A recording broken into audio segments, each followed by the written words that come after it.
Alright, so it's basically a daily thing now with Destiny Rising. We have literally got like less than a week now. It comes out on the 28th, right? Yeah, so we've got like 5 days as of the time that I'm recording this video until Destiny Rising actually releases globally on both iOS and Android, and obviously if you choose to emulate it. But guys, the reason why I'm making a video today on Destiny Rising is one, we are so very close, and two, they have reached 10 million signups, which is absolutely insane. 10 million pre-registrations. So this does mean a couple of things.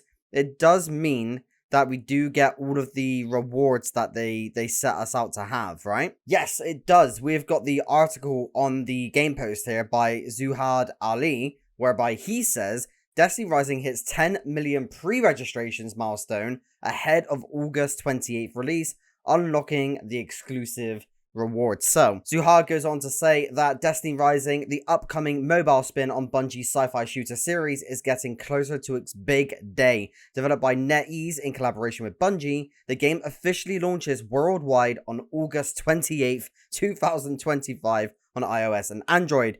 Over the past year, players got an early taste through a closed alpha. Sadly, I didn't get access to that.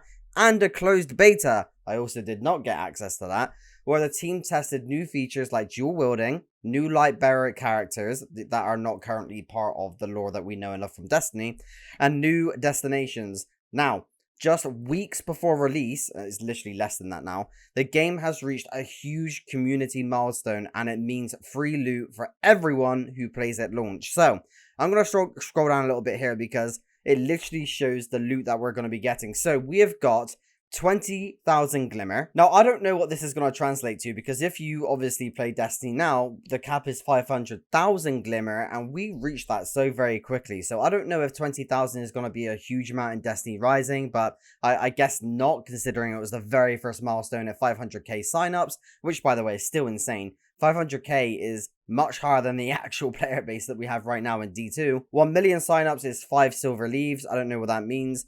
2 million signups is 20 enhancement prisms, 5 million signups is 10 bon voyage charms, and 10 million signups is the exotic weapon ornament. Now, we've got an image just here that I'm going to try and zoom into here. Sorry for all these crazy ads on the right. Game post is full of them. But yes, the reward claimed here, this bon voyage one, I believe is what they call this.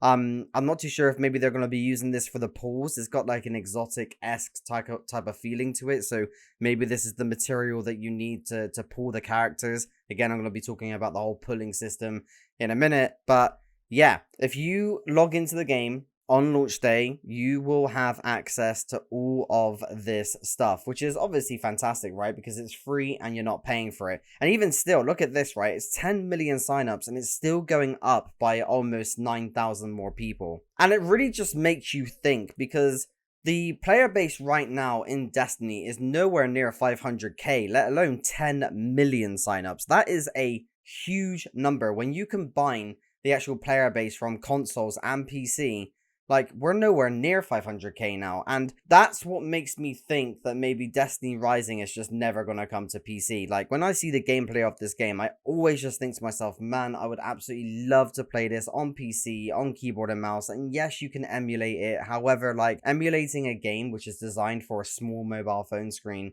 onto a massive 1440p monitor, like, I don't know, you're just going to experience some issues. I already saw in the closed beta test that some people had access to. Emulating the game was an absolute ball ache for them. It wasn't as smooth as anticipated. Whereas anyone that played on mobile, the actual, platform that you should be playing it on, had no issues at all. Game looked absolutely fantastic and was super smooth. So we'll just have to see what happens. But again, with the amount of players that are actually playing Destiny 2 right now versus the huge 10 million signups that we've got for Destiny Rising, maybe that's why it's just never going to come to PC, because maybe the number is a little bit threatening to Bungie. Like, imagine this game comes to PC, made by NetEase, and it outperforms Destiny 2. That would be hugely embarrassing, and yeah, doesn't exactly look good. But again, like I said, we will just have to see. Will 10 million people be clicking that Destiny Rising app on their mobile device? Who knows? 10 million people is a lot of people. And yeah, I don't know if there's going to be server downtime.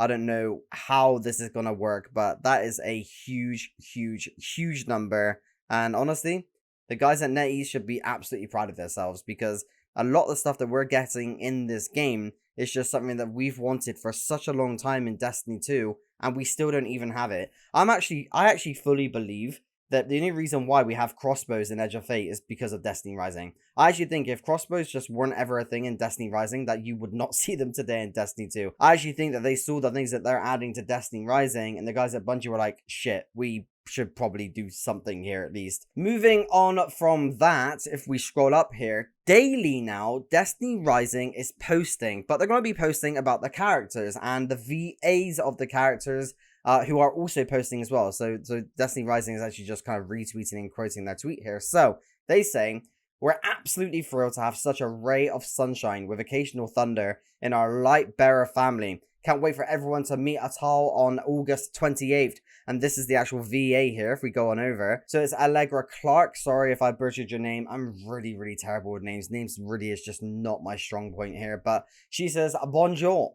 I am the voice of Atal in Destiny Rising. Please enjoy giving and receiving heals from your friendly neighborhood ray of sunshine and occasionally violence when 100% necessary. Game drops August 28th. So obviously this is an ad. She's probably been asked to post this, but I think it's pretty cool. I do think it's pretty cool. Moving on from that, if we scroll up, obviously we've got Gwyn. Gwyn is like heavily being pushed right now. Moving on from Gwyn, we have also got another post literally yesterday where Destiny Rising says, Zev is about to become everyone's favorite bestie in Destiny Rising. Amazing voice talent, bringing our world to life. Just 7 more days, Lightbearers. And then if we open this on a new tab, we've got a couple screenshots here of the VA, obviously at work.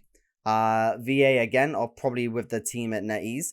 And then obviously we've got Zev, the ghost. There you go. This is going to be our ghost. And then moving on from that, we have got the poster for Destiny Rising as well. But yeah, I'll be honest with you. This is a good looking ghost, right? It's simple. It's sleek. I think white works really well with gold.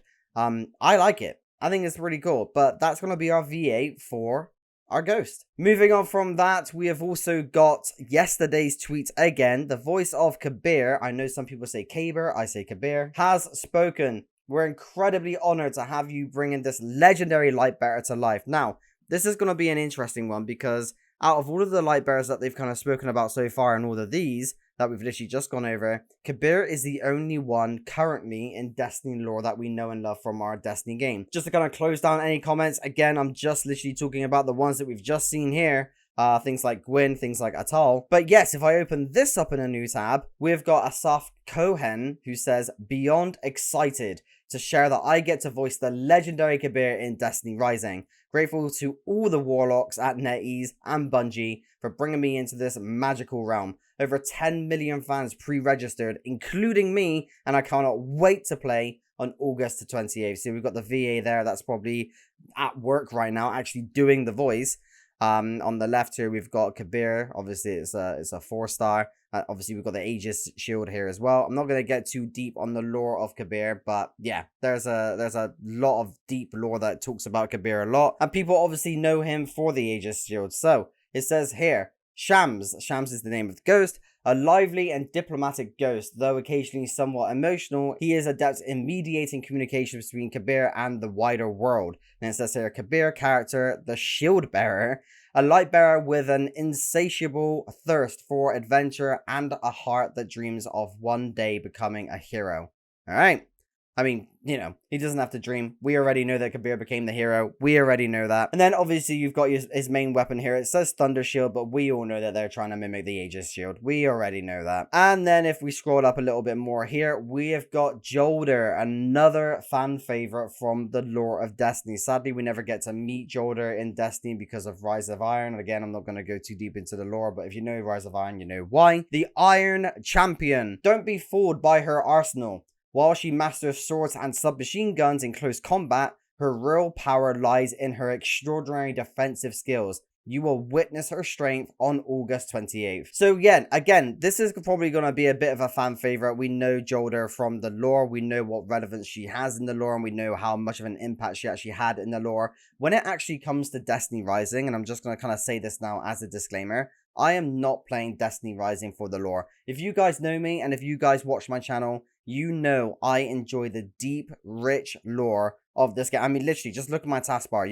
It's all just Destiny. Bungie EU, D2 Foundry, Braytech, Ishtar Collective, Light GG, D2 Armor Picker. I spend a lot of my time on the Ishtar Collective. I love the lore of Destiny. It's the whole reason as to why I still play the game every single day. Just that rich, deep, deep lore that I've been just reading for 11 years. Now, the reason why I want to be so specific about that is because I'm actually going to be completely switching my brain off when it comes to the lore of Destiny Rising. In my opinion, and this is purely just my opinion, the lore is not what is going to make the game for me. I actually don't really care about the lore of Destiny Rising. The only thing close to the lore that I care about when it comes to Destiny Rising is seeing characters that I've read about in the lore of Destiny that I played today. That's as far as I'm going to go with this. To be honest with you, for me, Destiny Rising is going to be just pocket Destiny. When I'm at work or when I'm out and about or when I'm on a train somewhere, I just want to be able to bang out my phone and play some Destiny when I'm not at my PC. So that is literally what this game is going to be for me. And plus it looks incredible. I can imagine it plays incredible as well, just based on the gameplay that I've seen. I've not actually played it myself because I never got access to the alpha or the beta. But again, we're going to be going live next week to actually play the game for the very first time for me, which I'm very excited about. But when I see champions and light bearers and characters like Jolder, yeah, of course I'm excited. These are all people that I read about, that I just love so much. So obviously I'm going to be excited about that. But yeah, it's going to be interesting to see what direction they go in. I understand that obviously they're making up their own light bearers like Tan 4 and Atal that we saw earlier. It would be cool to see some returning guardians that we've only ever read about in the lore, like Shin Malphur, like Rezo Wazir. For you guys who don't know who Rezo Wazir is, that's Dredgen Yor. So yeah, imagine that. They bring Dredgen Yor to the game and his main weapon is a hand cannon, which is Thorn. That would, yeah, I think I'd actually become a Titan main in Destiny Rising if that's the case. Moving on from that, because I go on a tangent whenever I speak about the lore. I'm very excited for Jolder. We'll see what she brings to the table. Now, if we go back to Destiny Rising's Twitter here, and we scroll up just a little bit more, we now have Tan 2. Now again, Tan 2 is not part of Destiny lore. This is just something that Destiny Rising has made. So don't be fooled by Ulan Tan, which is actually in Destiny lore. Ulan Tan is a warlock in the Destiny lore that we know and love today. However, Ulan Tan is a warlock human.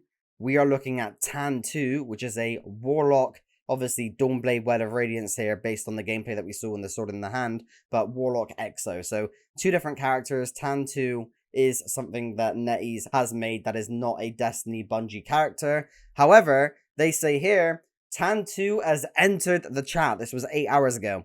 Thank you for your exceptional work on voicing our beloved Exo Lightbearer. Meet Tan 2 in Destiny Rising on August 28th. Then if we get this in a new tab, this is from Alan Lee, who also says, super excited to share that I am the voice of Tan 2 in Destiny Rising, coming out on August 28th. So basically, all of the VAs, it's probably in their contract to do this, but all of their VAs clearly have set days that they're releasing to say, hey, I'm the voice of this person, come and play the game on the release date. So again, I absolutely love the way that this EXO looks. I think they've done an absolutely fantastic job. And come on, Bungie, we need to get some hairstyles in the game, especially if they look like that. That's really, really cool and a great addition to the game. And moving on from that, they go on to say just 1 hour ago now, Tan 2, the Novice. From boosting explosive damage to shielding squads under pressure, Tan 2 adapts to the fight. Shifting between two personas, he always chooses the best approach to keep your team strong and your strategy sharp. If we look at here, we've got the Parhelion Wing, which is the name of his sword here, which by the way, that is a gorgeous looking sword.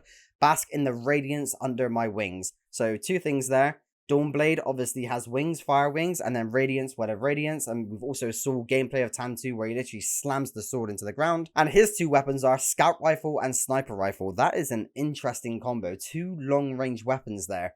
Very interesting. And then underneath here it says, we've got a little blurb here. It says, an experienced lightbearer who is of two minds about everything. So maybe there's kind of like some split personality going on there. Maybe some fail-safe stuff with Tan 2 here. We'll just have to see. But nice looking Exo Warlock that uses solar. Very excited for that. And then moving on from that, I'm not going to play this because I don't want to get a copyright strike, but they actually released behind the scenes, which is 4 minutes and 49 seconds long. You can go and check it out on their Twitter now on how they actually made the music for Haven. Now, I saw gameplay of Haven, a very small amount to be honest with you, not a massive amount, but I have seen gameplay. It looks absolutely incredible, man. It looks absolutely incredible. Like, the gameplay that I saw online where people are just walking around the world of Haven, and it's just absolutely coated and covered in players, just has such a cool vibe to it, man. I wish we had this in the game. I really, really wish we had this in the game because, yeah, we need it. And clan housing as well, that's another thing. Destiny Rising are bringing clan housing to the game. Ah, man, I just wish we had that in the game that we know and love, Destiny 2. But yeah, that is basically it for the Destiny Rising news. Guys, we are literally 5 days away. And if you want to see me play Destiny Rising for the very first time, definitely set your reminders for next Thursday because that is when we're going to be going live. And I'm going to give you all of the latest coverage on Destiny Rising, as well as continue to cover Destiny 2 because that's my main game. I absolutely love Destiny 2. Nothing's ever going to replace that. But hey, we got another Destiny game. I'm of course going to play it, and I'm of course going to bring that to you guys. I'm very excited. The only thing, and again, I'm going to keep on saying this, and I'm sure it's going to be a problem when the game comes out. The only thing that is probably going to let this game down is the gacha system. I am not a gacha fan. I am not all about spending literally thousands when it comes to these gacha games. And it's a little bit frustrating really because this is a Destiny game and I get tempted so very easy when it's a Destiny game as well. Like the amount of money that I spend just on Destiny 2 alone is just an insane amount. So the gacha system, I'm really hoping it doesn't pull me in. I really hope that I'm able to just mentally restrain myself there. And I just want to see how vicious it is before I do anything when it comes to spending money on this game. Because just to be clear, I absolutely will be spending money on this game. But it has to be a reasonable limit. And I just want to see how vicious and how harsh the actual pulling system is in this game. And that will determine whether or not I would find it to be worth it even to spend money in this game. We'll just have to see. But yeah, nevertheless, guys, I want to pass it back to you. I want to know what your thoughts and opinions are. So let me know what those are in the comment section below. If you want to talk to me personally or just other people that watch my videos, then we've got a link to the Discord in the description below. And follow me on Twitter. We're on Twitter right now. Follow me on Twitter and maybe we can have a conversation there as well. But guys, I really appreciate your time today. Thank you so much. Are you excited for Destiny Rising? If so, let me know why. What do you enjoy watching when it comes to Destiny Rising? What are you most excited about? And if you were NetEase, if you were working at NetEase right now, what would you change based on what you've seen and what you know? But yeah, again, I'll pass it over to you. Guys, I appreciate your time today. Thank you so much. And I'll catch you in the next one. Take care.